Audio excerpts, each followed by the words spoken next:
Assalamualaikum warahmatullahi wabarakatuh.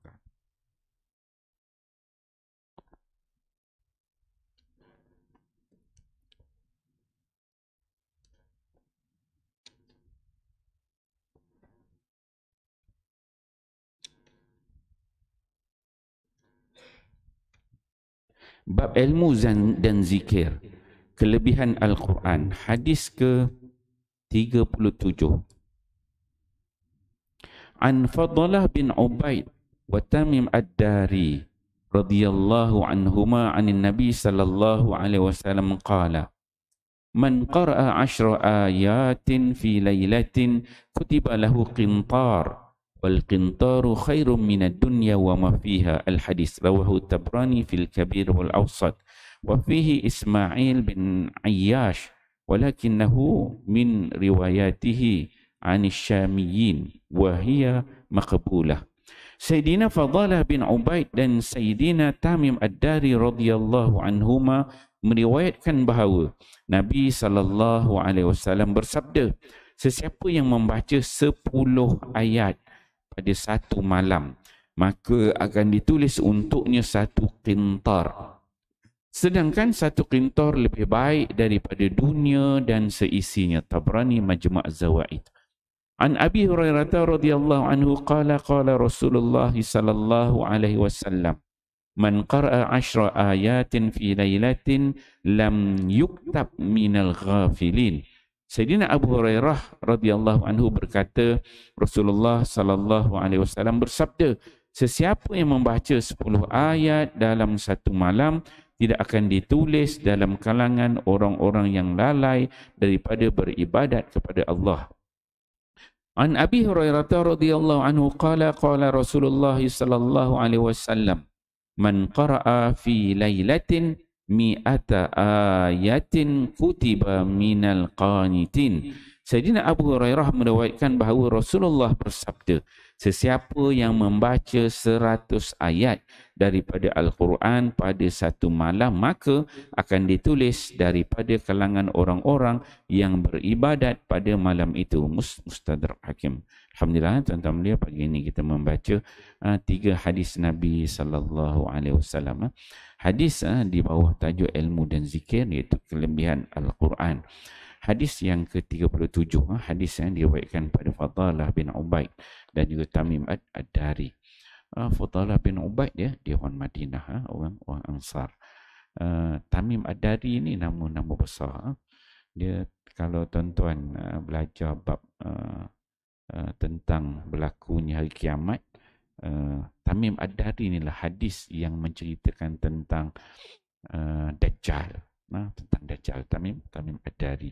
Dia jumpa hadis jassasah. Dia ni asal Tamim Ad-Dari ni orang Palestin, orang Nasrani, orang Kristian. Dia dengan 10 orang naik kapal kena tiup, kena ribut, sampai dekat satu pulau, dia jumpa Dajjal. Lepas itu baru dia datang pergi jumpa Nabi. Dia mencerita pada Nabi, dia sebenarnya datang jumpa Nabi tu masih Kristian lagi. Tapi bila jumpa Nabi tu sebenarnya dia ada habuan dia nak ambil daripada Nabi, bahagian tanah, harta sikit. Kemudian jumpa dengan Nabi, cerita-cerita sikit. Orang Perak kata bersoreh sikit. Lepas tu dia masuk Islam dan tinggal di Madinah. Tamim Ad-Dari. Kalau cerita tentang Dajjal tu, dia lah cerita macam mana rupa semua bentuk. Zaman Nabi tu dah ada Dajjal, Al-Masih Dajjal. Okey, hadis ini diriwayatkan oleh 2 orang sahabat, Fadalah dan juga Tamim. Disebut bahawa Nabi kata apa? Man qara'a, siapa membaca 10 ayat pada waktu malam, kutibalahu qintar, maka akan ditulis baginya qintar. Qintar, satu qintar. Apa dia qintar tu? Qintar ini disebut dalam hadis ni, al-qintan khairum minad dunya wa ma fiha. Qintar itu lebih baik daripada dunia dan si. Qintar ni dia macam kita kata, dia satu pengiraan timbangan, satu istilah. Orang kata kilo ke, kalau kita dulu panggil kati kan. Jadi Arab ni ada istilah dia qintar. Macam kita kati, kilo. Qintar ni dia berbeza antara satu negara dengan satu negara lah. Ada kata 100 kilo, ada kata berapa ratus kilo kan printer. Dan setiap antara Mesir dengan Iraq dia beza pengiraan dia. Dia sebagai qintar, satu bentuk nama dalam bentuk timbangan. Tapi dalam hadis Nabi ni dia sebutkan bahawa al-qintar ni dimasukkan sini ialah khairud dunya wa ma fiha, lebih baik daripada dunia dan seisinya. Apa yang dia katakan lebih baik dunia? Baca 10 ayat aja pada waktu malam. Jadi tuan-tuan, malam masuk je malam start pada maghrib tu, kurang-kurang kita kena baca 10 ayat. Ambil fadilat ni, kelebihan ni. Lebih baik daripada dunia dan lebih dan apa yang ada dalam dunia itu. Kemudian hadis Abu Hurairah, hadis ke-38. Nabi sebut sesiapa yang membaca 10 ayat, man qara'a 10 ayat fi lailatin lam yuktab minal ghafilin. Ni. Tadi dia kata 10 ayat tu lebih baik pada dunia dan seisinya. Kemudian datang hadis sebut 10 ayat juga yang dibaca pada waktu malam tu, dia tidak ditulis dalam kalangan orang yang lalai daripada beribadah kepada Allah Subhanahu Wa Taala. Maksudnya sebelah malam ni sebelum kita tidur, pastikan kita baca 10 ayat Al-Quran. Maka kita tidak ditulis dalam kalangan orang-orang yang lalai. Lalai kepada ibadat pada Allah. Dia salah satu yang ulama sebut antara kelebihan baca 10 ayat dan ayat-ayat Al-Quran secara umum, dia biasa kita ni kalau dah berumur nanti dia akan ada penyakit nyayuk. Nyayuk. Jadi siapa yang mulazamah dengan Quran, baca ni dia payah, susah nak kena dengan penyakit nyayuk. Tu kelebihannya. Terus istiqamah baca 10 ayat tu dia tak nyayuk. Dia kena penyakit nyayuk ni, dia payahlah. Banyak kelemahan yang berlaku. Kemudian hadis Abu Hurairah, hadis yang ke-39, Nabi SAW sebut, Nabi kata, man qara'a fi lailatin, sesiapa yang membaca pada waktu malam, mi'at ayat, 100 ayat. 100 ayat ni banyak lah. Tuan-tuan, kalau 10 ayat tu kita boleh baca mungkin dalam 5 minit aja. Ni 100 ayat pada waktu malam, kutiba minal qanitin. Maka ditulis dia ni merupakan dalam kalangan orang-orang yang al-qanitin. Qanitin ni orang yang taat. Orang yang taat. Sini dia tulis apa ya? Kalangan orang-orang yang beribadat pada waktu malam. Maksudnya orang yang beribadat penuh. Maksudnya nak baca 100 ayat tu mau dalam 2 jam, sejam 2 nak baca 100 ayat tu pelan-pelan bertajwid, maka ditulis dalam kalangan orang yang beribadat pada waktu malam. Dan Quran Allah Ta'ala sebut akhir surah Tahrim tu, ومريم ابنة عمران التي أحصنت فرجها ونفخنا فيه من روحنا وصدقت بكلمات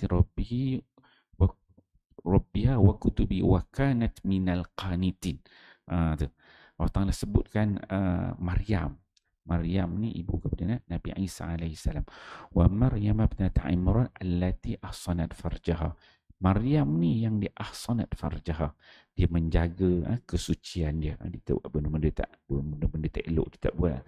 Ahsanat farjaha fa nafakhna fihi min ruhina. Allah Ta'ala sebut bila dia dijaga kesucian diri dia, maka Allah tiupkan kepada Maryam ni ruh min ruhina. Maksudnya Allah Ta'ala tiupkan ruh Nabi Isa alaihi salam dalam diri Maryam.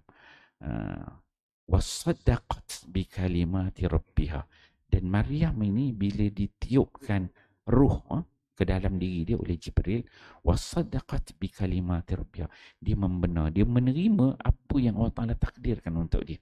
Wasaddaqat bi kalimati rabbiha wa kutubihi, dan dia juga beriman Maryam ni dengan kitab-kitab yang sebelumnya. Wa kanat minal qanitin. Ini perkataan qanitin. Dan Allah Ta'ala sebut Maryam ni merupakan salah seorang yang dia itu termasuk dalam golongan al-qanitin, yang taat beribadat. So ada perkataan qanitin. Kalau dan qanitin dalam konteks kisah Maryam tu, para ulama disebut jadi orang-orang yang cukup taat kepada perintah Allah SWT. Jadi insyaAllah tuan-tuan mulia, pagi ni kita baca 3 hadis Nabi. Jangan kita tinggal malam sebelum tidur, paling kurang kita baca 10 ayat. Kelebihan dia apa? Kelebihan dia tidak dia tulis sebagai orang yang lalai, dan juga dapat kelebihan dunia wa ma fiha, dunia yang dan apa yang ada pada isinya. Wallahu a'lam. Kita fahami amal dan sampaikan. Subhanallah.